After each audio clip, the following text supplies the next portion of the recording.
Hi, welcome back. Happy Sunday. I hope that you're enjoying the day, and thanks so much for subscribing and watching my channel. Today I wanted to talk to you guys about a little daily dose, and I was inspired just through the events of my own week, and the topic being forcing outcomes.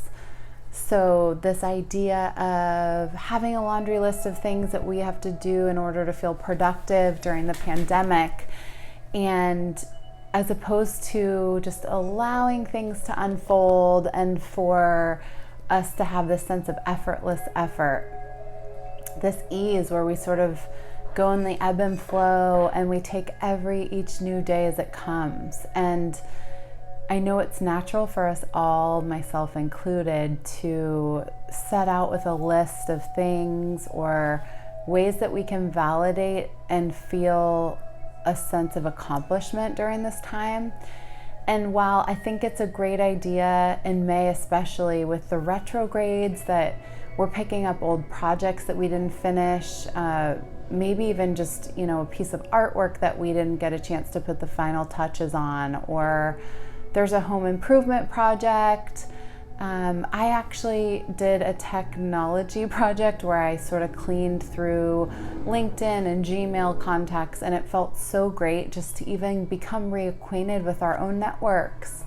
And that was really special. I was able to reach out to some people I hadn't talked to in a long time. And I think there's ways we can be productive, but I wanted to remind us all to be so gentle on ourselves. And this really should be a time where you try to make a list of the things that make you the most happy, that make you truly feel good, and you try to infuse those into your daily life as much as humanly possible. Little things, big things.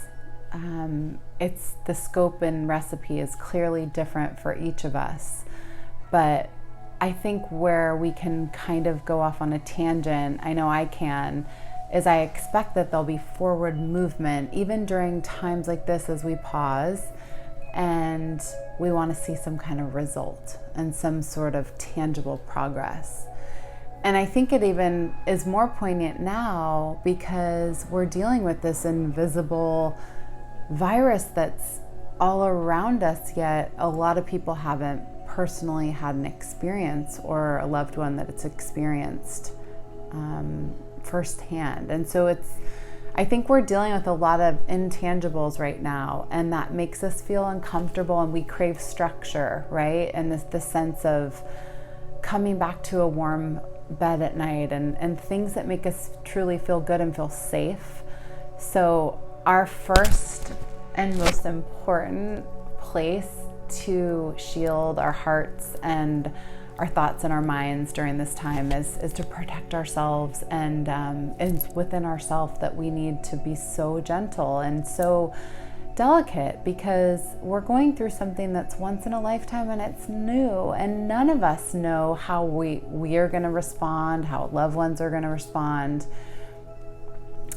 Even just people in public are responding. And I think right now it's, you're seeing there's some protesting and there's things happening amongst, across the globe, and specifically in the States, and each state is sort of fending for itself, and the news and everything can be really overwhelming. So I wanted to just remind you guys to find those daily doses for you that make you feel good, whether it's reading for a couple moments before you go to sleep, or for me, I feel a sense of freedom and like a little kid when I ride my bike, and it just feels like I'm able to sort of be carefree, and that feels really nice when we're kind of in this mode of staying home. And I don't necessarily feel trapped, but I know a lot of people are feeling that way, especially if they're working from home and then they're homeschooling at home, and there's a sense of always having to be home. And while I think it's really important that we're all staying home, I feel like there's ways that we can take care of ourselves, and little things go so far. Even yesterday, I know this sounds really silly, but I'm trying to be really fiscally responsible, and I was at the grocery store and I just decided that I was going to buy myself all these fun kombucha flavors that I've never tried and some that I love for every single day this week. And even a little, sparkling beverage that just feels special. That's something that I'm trying to treat myself in little ways that are just to feel good, and to know that, we have a responsibility to take care of ourselves. And I just don't want all of us to be trying to accomplish so much, because it can be so overwhelming, and we're already doing so much, just existing and maintaining and, staying on the wellness course and trying to practice meditation and doing our, exercise of choice. And for those of us quarantined in families, there's such a structure that requires so much love and time and effort. And I think at this time, it's not the best opportunity to add so much more onto our plates. And I've been telling myself this too, to just allow this effortless effort. I love that word. We don't have to force things in our experience, and quite honestly, it doesn't really seem to work when we do. I know I can think of some instances where I've just really desired a certain outcome, and I was so determined, and I'm an athlete at heart, and I love to win in that way. And there's parts of me that I have to sort of slow down and say, you know what, this is not the time. And I think everyone together, we can keep our heads up and remember to just treat yourself, and don't be too hard on having high expectations of things that you should be accomplishing. We're all going to come out of this changed individuals, and a changed society changed everything. There's no way that we're going back to the way that it was before.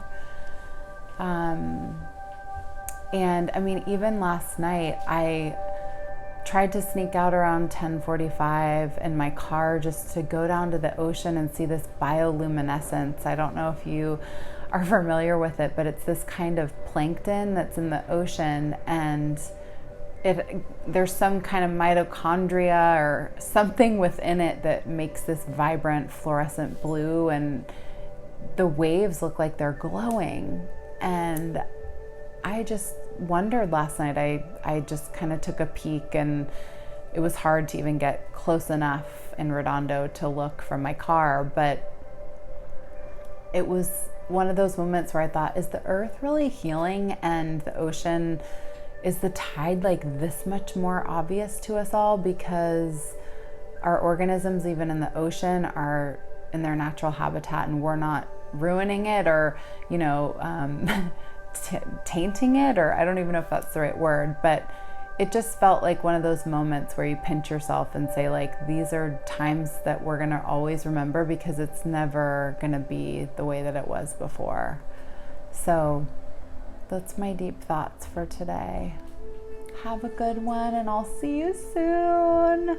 Take care.